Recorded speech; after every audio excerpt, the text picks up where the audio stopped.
Good evening and welcome to the Smokers Lounge, the gaming commentators community channel. I am the producer and most of the time your host, Kris, and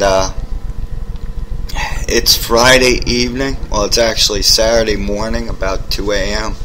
and tomorrow I have my daughter's very first parade that she's going to be marching in and playing the drums, and really looking forward to that. And what else is going on? Man, I had such a busy week planned last week, and so that means that this week coming up is going to be twice as busy. You know, I realized something this evening, and I have probably a good quarter of my subscribers, you guys, are just the loyalest, coolest motherfuckers, and I couldn't ask for a better group of you. I wish more people would be active in the comments and stuff, but you know what?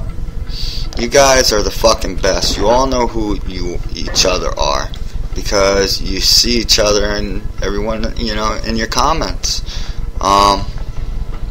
You know, so yeah, let's all be thankful for that.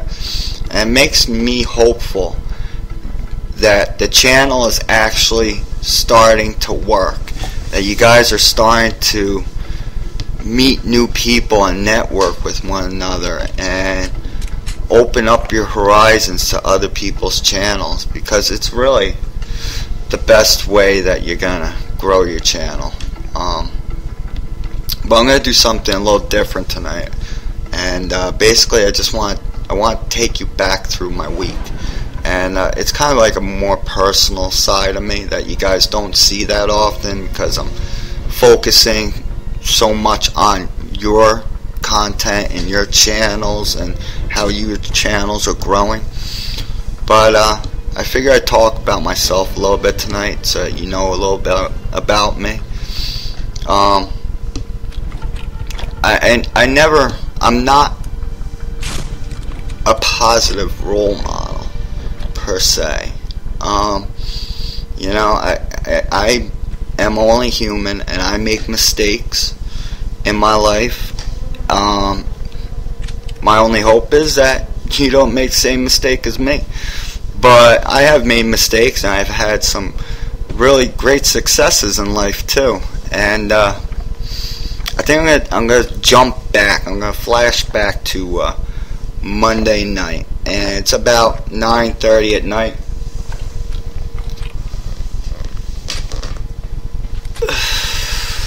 I just put my kid to bed. I'm trying to get off a Skype call with Savage, because that motherfucker starts talking and then multitasking at the same time, and he'll just keep you on Skype for fucking ever. And I think he was about to start playing his Resident Evil, I think. And I was going to start playing some Sniper Ghost Warrior 2, which really blows. But, and I think I was trying to nudge him along to get, he's got he's fucking,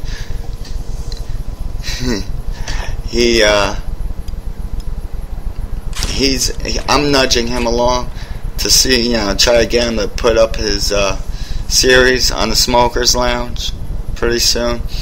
And I think I'm making a video for his channel, and my production on it's been slow because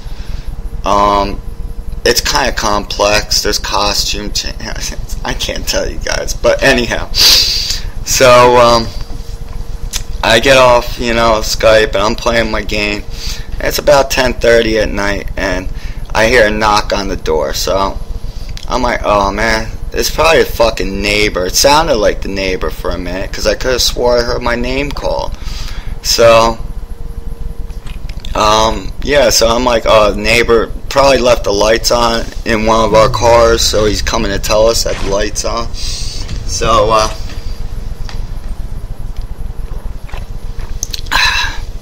I open the door, and there's two sheriff department personnel at the door, full full body gear and everything.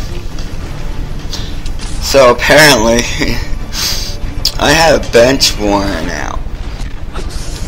Bench warrant is basically, if you don't show up to court enough times, the judge gets pissed off at you and issues a bench warrant. And basically, it's either sheriff's department usually goes out first, their last known address, or some cases they'll send bounty hunters out if you're out of state, you know, or out of jurisdiction, depending on what the charge is even. But I can't say I was surprised. Actually, I greeted them and welcomed into the house and offered them coffee. I was pretty cool with them. Actually, one of them, I went to school with his younger brother, so I was cool there, man. And so all of a sudden, we're chatting it up like, oh yeah, how's your brother and shit. So they tell me, oh, you know, you got a bench warrant out. I'll tell you, I'll explain in a couple minutes why. But I'm like, yeah, alright. I'm like, you know, when's the court date? And, you know, trying to get as much information as I can out of them. So, it turned out, alright, I knew right off the back I was going in jail for about a week. Because I didn't even want to try to bail out or bond out. I just wanted to sit in there and do the time because I knew I was innocent in reality. I knew after my time I'd be free. So they let me throw on some clothes. They let me take out my jewelry, you know. They could have gave me a couple more heads ups, but, you know, lessons learned. I'm like, yeah, let's do this, you know. They cuffed me, but then took the shit off. They were letting me smoke in the cop car, and they were just cool the whole way. We were just bullshitting, you know. I explained my situation to them, and they were sympathetic about it, and they knew I was in the right. But technically, they were doing their job, and I wasn't trying to give them a hard job, and they did a good job. And I'm very proud of all of our law enforcement personnel after my experience. Some of them are dicky, but they gotta deal with assholes a lot. So, you know, I mean, if you show them, you know, kindness and just be polite, you know, treat them like another human being, they're gonna do the same thing back most of the time. But I have a 10-year-old daughter, and I've been married, well, I consider myself married for 11 years. In reality, I was only married for 2 years. My wife, Lisa, love her tremendously. And after we had our daughter, Jasmine, we went through a little rough patch. So we fought in court for about a year and spent thousands and thousands of dollars, hundreds of thousands of dollars with attorneys battling out for our child, which we both loved tremendously. I mean, we could have bought a house over, you know, we could have paid our house off with all the money that we dumped into fucking attorneys. That's a different story. So when we got divorced, I was paying child support. At the time, my daughter was going to a very expensive private kindergarten, preschool, daycare, preschool, kindergarten program until she went to public school in the first grade. So I had to pay for that school. That was in the agreement. After my daughter finished her private school and went into public first grade, the cost of the school was supposed to be deducted from my child support. We went through, both me and my Lisa, my wife, well, my ex-wife, went through all the proper procedures to file for that to happen. At some point, some asshole in some agency, well, actually the agency is called probation, didn't fucking file the paperwork. So the shit went into arrears because of the amount for the school, which I wasn't paying any longer. Maybe right about the time where my daughter was going into public school, my daughter started living with me, and actually my ex started living with me too. And so once we all started functioning and living as a family unit again, that's it. And I'm still fighting with probation to get this fucking paperwork error fixed. They tell me, oh, you gotta hire an attorney, or, you gotta go in mediation, hire attorneys, and it's all got... And you know what? They put me through so much shit to get this paperwork fixed, and it still never got fixed. So you know what? At some point, I said, fuck you. Well, actually, like 5 years ago, I said, fuck you. You know what? I shouldn't even be paying child support anymore. Both me and my wife agree on it. And you're already screwed up. So, you know what? Fuck off. You want me? Come and get me. That was 5 years ago. Which all led back to Monday night. Knock on the door. So,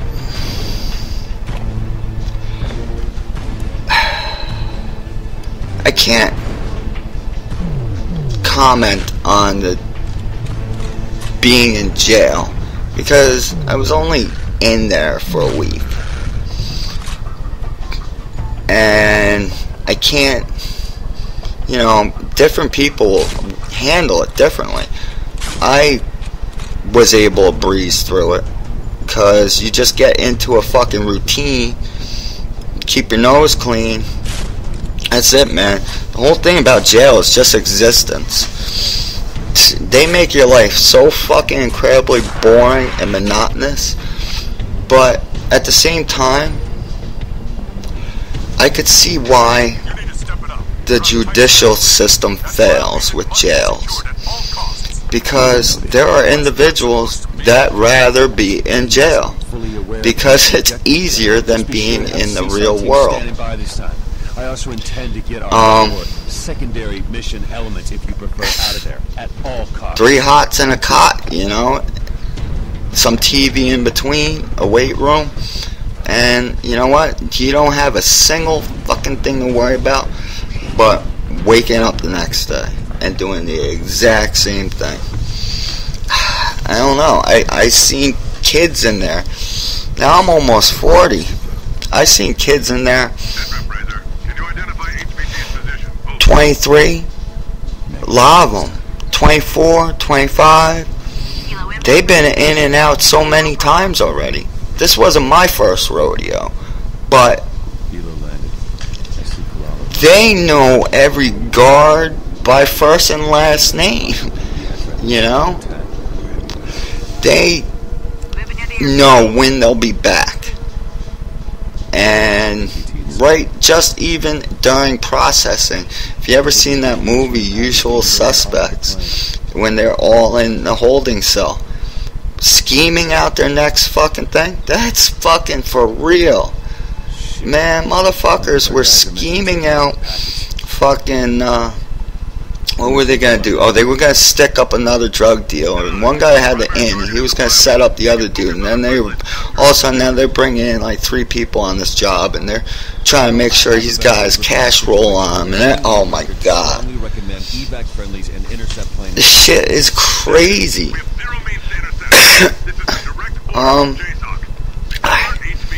Look, I know where I made my mistake through all this. And I did. Even though technically I was in the right, I was wrong. Because I should have tried harder to clear up the situation. And my mistake was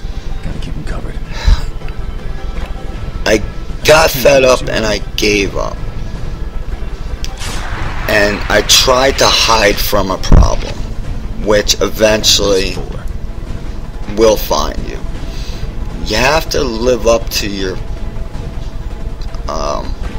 tests in life and the things that you're most scared of. You know, just don't make the same fucking mistake I did. That's all. And so thank God I was able to get home tonight, and tomorrow I'm gonna be at my daughter's parade. And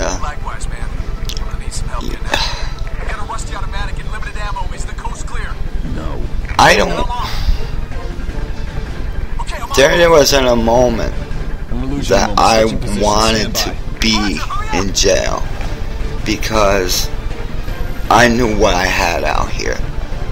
And I am so thankful for having a beautiful, loving wife that I loved from the day that I married her. And we have the most awesomest 10-year-old daughter. And there's not a night that I wish I couldn't be next to her to give her a kiss and a hug tonight. And you know, it's fucked up. She's getting older. She's gonna go to college soon, my baby. But anyhow, that's it for tonight. I love you all. Thanks for making this channel great. This is a little bit different. This is a little personal side of me.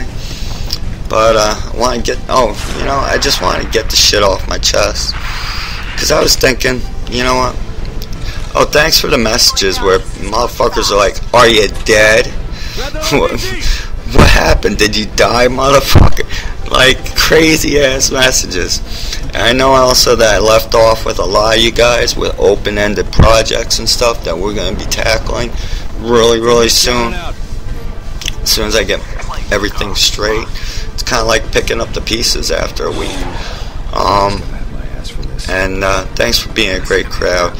You know, I figured, yeah, I could have told you guys I was sick, or I don't know. I could have made up a bullshit excuse. But if I expect you guys to trust me, if I tell you this video is good, or your music's too loud, or you should turn up your game volume a little bit because you can't, you know, if you expect me to tell you the truth, I gotta tell you the truth. And I don't have nothing to be ashamed of. I wasn't wrong, but I did make mistakes along the way. I only hope that you guys can learn from them. And I don't want to ever have to lie or get caught in a lie, or think in the back of my head that, you know, oh, I can't say that because then I'll throw, you know. I just want to be honest. Love y'all. You have a good night. I'm definitely trying to get YouTube tip of the week up on Monday. And, yeah, let's get this shit going.